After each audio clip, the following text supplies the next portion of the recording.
It all started with a loud clang. The sound of a heavy metal gate slamming shut echoed across the quiet lake. A place that had always been open to everyone. For years, the lake was the neighborhood's hidden gem. Kids playing in the shallows, families grilling on the shore, and neighbors watching sunsets that painted the water gold. But one morning, everything changed. A new sign hung from the gate. Bold red letters screaming, "Private access, HOA board members only." People thought it was a joke. But when Mark Henderson, a longtime resident, tried to open the gate, the lock wouldn't budge. He rattled it again. Then again. Nothing. "What is this?" he muttered, reading the new rule notice pinned nearby. The paper was stamped with the HOA seal, signed by President Karen Walton. Mark's stomach tightened.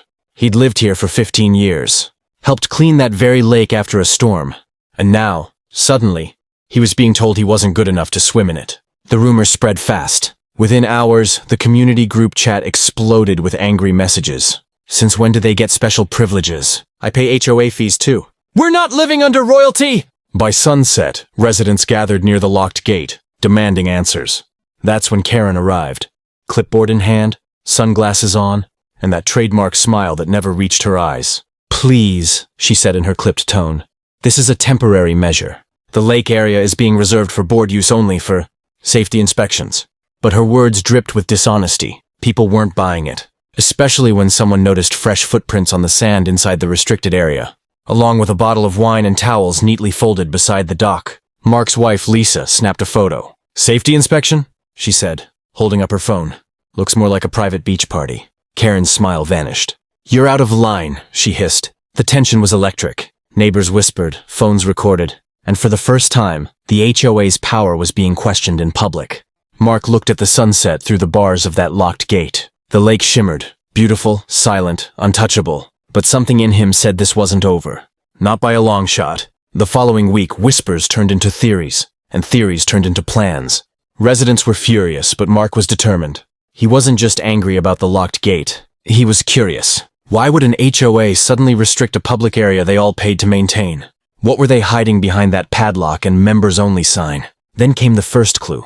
Late one evening, Mark was out walking his dog, near the lake trail when he spotted faint lights flickering beyond the trees. He stopped. The glow wasn't from a house. It was from the lake area itself. He crept closer, his shoes crunching on gravel until the voices became clear. "I think we can finalize the approval next week," said a deep voice. "Good," Karen replied. "Once the board signs off, the contractor starts dredging immediately." Mark frowned. Contractor? Dredging? None of this had ever been mentioned in community meetings. He hid behind the fence, peering through the gaps. There they were, the entire HOA board, lounging on foldable chairs beside the dock, wine glasses in hand. On a small table sat blueprints and maps of the lake, weighed down by a lantern. Karen leaned forward. "If residents find out we're leasing part of the lakefront to that developer, it's over. They'll vote me out before I can finish." Mark's pulse raced. Leasing the lake? That lake wasn't just water. It was community property. Everyone had a stake in it. Then someone laughed. "Relax, Karen. No one reads the meeting notes anyway. By the time they notice, construction will already be underway." That line made Mark's stomach turn. He snapped a photo through the fence, careful not to make a sound. But then his dog barked. Loud, sharp, impossible to ignore. Heads turned. Karen froze. "Who's there?" she shouted, rising from her chair. Mark ducked and ran, heart pounding. He didn't stop until he reached home. That night he couldn't sleep. The image of those secret plans haunted him. The next morning he printed the photos, ready to expose the truth, but he hesitated. He knew the HOA played dirty. They had the power to fine him, threaten him, even take legal action. But deep down, he also knew this wasn't about him anymore. This was about everyone who called that neighborhood home, and Mark wasn't about to let them take the lake away. By sunrise, the photo was everywhere. Lisa had posted it on the neighborhood Facebook group with one line, "Is this what our HOA dues are paying for?" The reaction was explosive. Dozens of angry comments poured in within minutes. Some people didn't believe it at first, until they recognized Karen's distinctive red sun hat in the photo, the same hat she wore at every HOA event. By noon, residents were outside the lake gate again, this time with signs. "Open our lake! No more secrets! We pay too!" Karen arrived an hour later, flanked by 2 other board members. She looked rattled but tried to act in control. "Everyone, calm down," she said through a bullhorn. "You're misinformed. The lake is closed for maintenance. We're ensuring safety for everyone." Mark stepped forward. "Then why were you hosting wine parties with blueprints labeled Development lease proposal? The crowd murmured. Phones were recording. Karen's eyes darted. That's confidential HOA material, she stammered. You have no right to. Lisa cut in. We have every right. We pay your salary, your dues, your little private beach fund. The crowd cheered. For the first time, Karen's composure cracked. She whispered something to a board member, who immediately called someone on his phone. Moments later, a local security company arrived. Guards in black uniforms, blocking access to the gate. That was the breaking point. The community, once passive and polite, suddenly found its voice. Neighbors who had never spoken to each other before were uniting. They organized a petition on the spot, demanding an emergency vote to remove the entire HOA board. Within 24 hours, over 80% of homeowners had signed it. Mark felt something he hadn't in a long time: hope. That evening, residents met at his house to plan their next move. Laptops open, documents spread across the table. They dug into HOA records. What they discovered shocked them all. Hidden in the minutes of past meetings were vague maintenance budgets, thousands of dollars unaccounted for, and worse, a draft agreement between the HOA and a real estate developer, granting exclusive lake access in exchange for a community partnership fee. A bribe dressed in legal words. Mark clenched his fists. We've got them, but we need to do this right. No shouting, no chaos. We'll expose them where it hurts. At the official HOA meeting, the lake lights shimmered outside the window. The battle lines were drawn. Tomorrow, it wouldn't just be about a locked gate. It would be about taking their neighborhood back. The next evening, the community center parking lot was packed.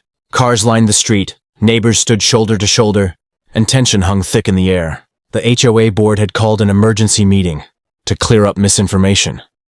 But everyone knew what it really was: a last-ditch attempt to control the story. Inside, Karen sat at the head of the table, papers neatly stacked, her signature smile plastered on her face. The other board members sat stiffly beside her, whispering nervously. Mark and Lisa stood near the front, surrounded by dozens of residents clutching printed photos, documents, and signs. When Karen finally spoke, her tone was sharp but rehearsed.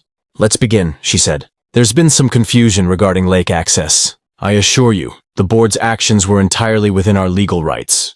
And funded with our money, Mark interrupted. Holding up the leaked documents, the room erupted in murmurs. Karen's eyes narrowed. You are out of order, Mr. Henderson. Mark didn't back down.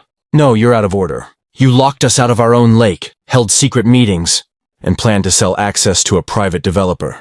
We have proof, and we're done being silent. Lisa stepped forward, projecting her voice over the crowd. We demand a public vote, right now, to remove this corrupt board and reopen the lake to everyone. The residents cheered, chanting, Vote! Vote! Vote! Karen slammed her gavel. That's not how this works, she snapped. But her voice trembled now. Someone in the back shouted, It's exactly how this works. Another resident pulled up the HOA bylaws on their phone and read aloud. Any board member may be removed by a majority vote of the homeowners present at an emergency meeting. Silence fell. The rule book was on their side. Mark raised his hand.